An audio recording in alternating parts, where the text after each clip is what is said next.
Well, pigs could be flying, or sometimes the NCAA could be doing something that's right. So sports gambling has been in the news lately for more than a few reasons, not all of them great. And NCAA President Charlie Baker, in light of all of these comments, and not comments, but all the Shohei Ohtani stuff and what's happened, there's an investigation in the NBA and everything. And Charlie Baker, president of the NCAA, released this statement, quote, "Sports betting issues are on the rise across the country, with prop bets continuing to threaten the integrity of competition and leading to student athletes and professional athletes getting harassed. The NCAA has been working with states to deal with these threats, and many are responding by banning college prop bets. This week, we will be contacting officials across the country in states that will allow these bets and ask them to join Ohio, Vermont, Maryland, and many others and remove college prop bets from all betting markets. The NCAA is drawing the line on sports betting to protect student athletes and to protect the integrity of the game. Issues across the country these last several days show there is more work to be done," end quote. I think this is a logical move from a former governor, now president of the NCAA. You may remember Mark Emmert. Yeah, he's not president of the NCAA anymore. It's Charlie Baker. So it's a very complicated issue. There are sports books that advertise on this very show. But what I think Charlie Baker is doing here is trying to get ahead of the curve. He's not saying, nor do I think he should say, because it'd be utterly ridiculous to say, well, there's just no betting, on sports, on college sports in general. Like, no. That'd be a bridge too far. This, I think, is a fairly reasoned approach, because the matter he's referring to is taking place in the NBA. And what's happened is there's a player who hasn't played a ton this year, but the NBA is investigating because his underprops were highly bet on 2 games, one in January, one at the end of March, and he only played a few minutes in those games, actually left one with an injury, wasn't on the injury report. I don't know everything that's gone down there, but certainly it raises questions. And when you have that issue at the professional level, and there's all the stuff with Shohei Ohtani, and you've seen NFL players get, suspended and everything like that because of, improper gambling and such, I don't think that it is crossing the line or that it is wrong-headed to look at this particular matter, which is a part of society. This is going to be, and I think it should be. I think everybody should be able to bet on sports. Now, of course, not every single person, but I think fans everywhere should be able to bet on sports if they want to. But to say that, the line is being drawn too far, I don't think it is by eliminating the player props, because if this issue can arise with professionals, with adults, with grown-ups, how in the world could it not arise with college kids? And you may say, well, just tell your kids not to do that. Just tell your players, don't do that. Everyone is clearly aware, and yet Calvin Ridley got busted, and Jamison Williams got busted, and now there's this investigation in the NBA. Again, that one is not set in stone with regards to a verdict there or anything as I'm recording the show, but still, the point stands. I don't think it is crossing a line, and I think you are preventing potentially hazardous situations from arising. I would rather you be proactive than reactive. I think realignment has taught us that. If you are reactive, Pac-12, you can end up in a pretty nasty spot. If you're proactive, Big 12, and other leagues that are, still around, you have a chance to get ahead of something and at least, lessen the impact, right?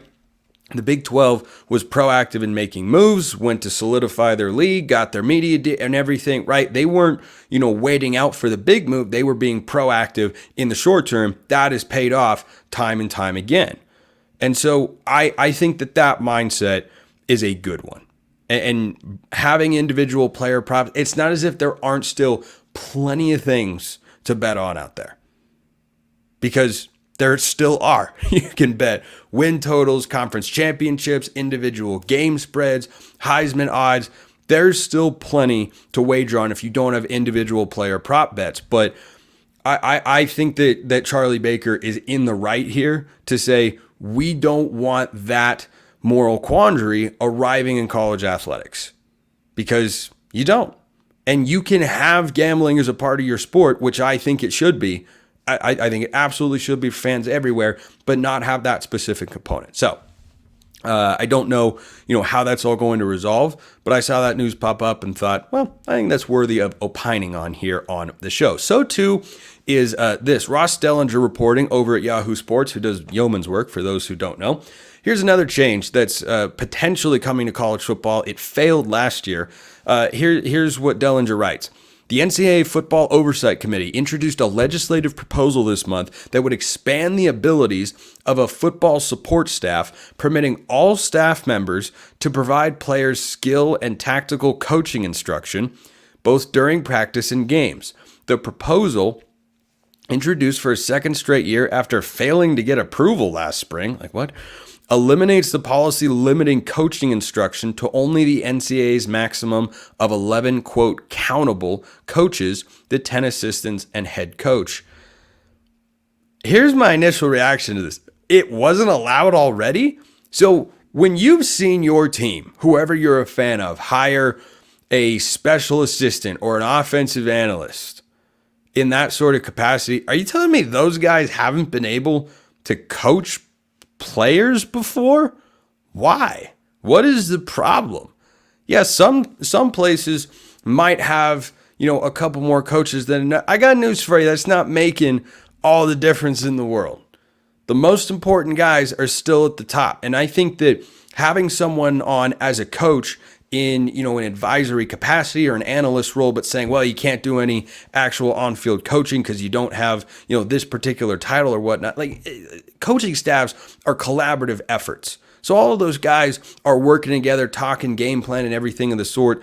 I don't know why there needs to be a buffer between guys that aren't quite as official and the players that they are, impacting anyway with the game planning they are involved with. I am a little surprised this failed last year. I don't know on what grounds this is not getting any support, but soon everyone everywhere.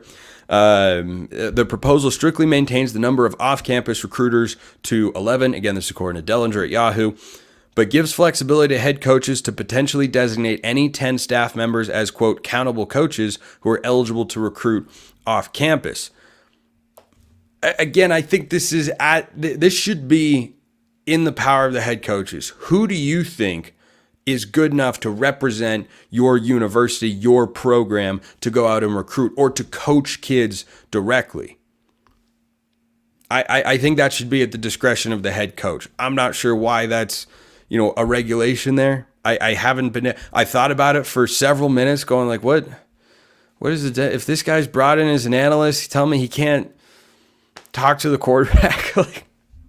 What are we doing? I don't know what we're doing. So I'd like to see that get changed. It's, a relatively small thing, but it's like putting the communications in the helmets, which we're going to have in college football now, which it's a pretty good solution to the whole Michigan and the sign stealing and the back and forth and this, but we know that and everything like that.